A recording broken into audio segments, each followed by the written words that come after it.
BCB নির্বাচন নিয়ে তুল কালাম, ক্রিকেটের জন্য কালো অধ্যায়, মনোনয়নপত্র প্রত্যাহারের পর তামিম ইকবাল, সরে দাঁড়ালো আরো 14 ক্লাব।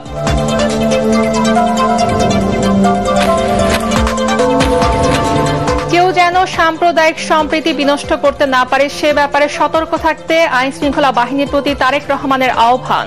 বিজয়া দশমীতে হিন্দু ধর্মাবলম্বীদের শুভেচ্ছা।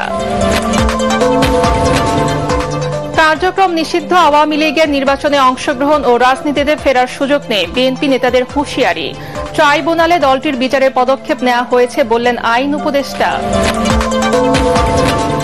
অন্তর্বর্তী সরকার কঠিন সময় পার করছে জানালেন ধর্ম উপদেষ্টা।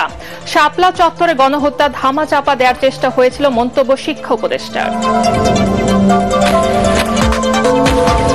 শারদীয় দুর্গোৎসবের আজ মহানবমী, দেবীর বিদায়ের সুর, ষোড়শ উপচারে পূজা অর্চনা করছেন ভক্ত অনুরাগীরা।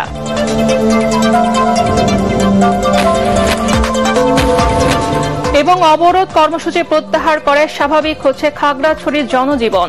144 ধারা থাকলেও চলছে দূরপাল্লার বাস, খুলেছে দোকানপাট।